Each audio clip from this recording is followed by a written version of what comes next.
Las estructuras de los conflictos a partir del principio de la no violencia. Con ustedes, Mayra Santiago, Derly Cruz, Laura Corredor y quien les habla, Tatiana Betancourt. En este libro No violencia o barbarie, el arte de no dejarse deshumanizar, nos demuestra cómo la resistencia sin armas no solo ha plantado cara a ejércitos invasores, situaciones de guerra o violación sistemática de derechos humanos, sino que es un instrumento de poder de los sin poder para ensanchar la democracia y ejercer una resistencia responsable. La resistencia no violenta no solo significa hacer política sin dañar o matar a tus adversarios, sino la capacidad de buscar el bien en todo conflicto. Todo esto no se improvisa, antes hay que aprender el arte de no dejarse deshumanizar. Además, nos ha mostrado el profundo dilema que vive el espíritu humano, cuando parece que no hay ninguna alternativa, cuando la única posibilidad es seguir el camino trazado, aunque su costa esté llena de naturaleza destruida, muertes y desaparecidos. Aquellos que son rechazados están profundamente desesperados. En este caso, surge la pregunta: ¿qué significa volver a humanizarse?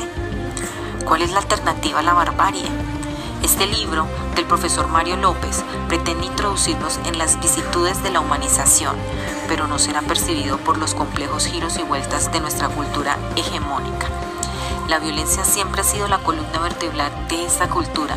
Casi su obra se limita a guerras y narrativas bélicas, limitando el espíritu humano a la arrogancia y codicia del gobernante actual o pretendiente. Así se naturaliza el uso de la violencia y se convierte en un referente acrílico para entender la lógica de la evolución social. Nuestra comprensión de la dualidad de la realidad no es fácil de entender y hay alternativas muy opuestas. Debemos también aprender a combinar otros verbos y usar otras palabras para probar y describir la realidad. Estas palabras cambiarían el significado de nuestra relación con todas las manifestaciones de la vida. ¿Pero qué es un conflicto? De acuerdo con Carlos Iglesias, el conflicto es el resultado de la diversidad que caracteriza a nuestros pensamientos, actitudes, creencias y las diversas estructuras sociales.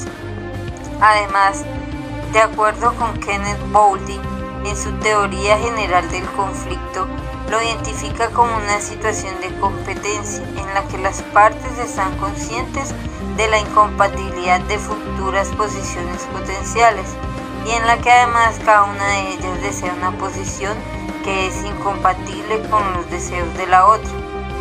Por eso, se dice que en un conflicto se presenta un enfrentamiento donde cada una de las personas defiende su posición o su punto de vista. Viéndolo desde otra perspectiva, el conflicto puede ser una situación positiva o negativa. Independientemente de cuál sea, se debe respetar la opinión de los demás. Clasificación de los conflictos. Los conflictos se clasifican según su veracidad, según los participantes, según el contenido. Primero, según su veracidad. Conflictos reales. Clases de problemas surgen de causa verídica. Conflictos imaginarios. Es un malentendido que ocasiona un malestar repentino. Segundo, los participantes. Intrapersonales. No sabe cómo canalizar sus sentimientos y puede caer en depresión. Interpersonal.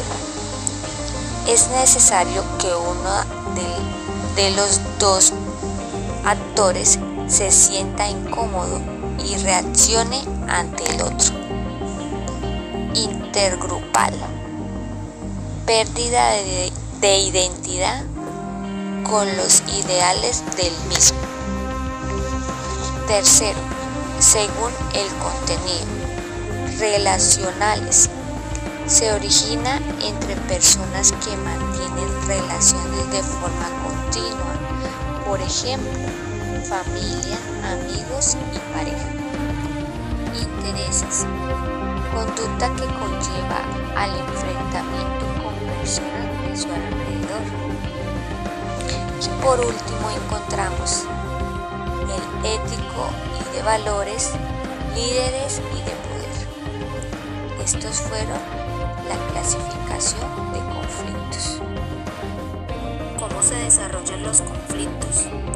Una de las características fundamentales de los conflictos intratables es su carácter prolongado en el tiempo. Las complejidades de esta dimensión encierran como variables el análisis de los conflictos intratables y que al considerar con detenimiento las dinámicas de funcionamiento de estas disputas, se configura una lógica aparentemente contraintuitiva que desafía o como mínimo cuestiona el funcionamiento lineal, causa y efecto, en el que han basado las explicaciones tradicionales del conflicto. En ese sentido, se vuelve necesario considerar lo siguiente: es un conflicto intratable a pesar de las elevadas dosis de violencia y energía, recursos, población, atención social, que las sociedades deben destinar al sostenimiento de los procesos conflictivos. Con el pasar del tiempo, se aumenta la disposición para las luchas y la capacidad para destinar la totalidad de los recursos a la perpetuación o incluso expansión de las dinámicas de conflictividad a gran escala. Un conflicto intratable, a diferencia de lo que indicaría cualquier aproximación convencional, el paso del tiempo no implica el agotamiento de los recursos disponibles ni tampoco conlleva la disposición de los bandos a buscar soluciones alternativas a la violencia, sino que en realidad remarca y predispone a las generaciones de recambio a la violencia y a la búsqueda de nuevas formas de captura de recursos para sostener la guerra.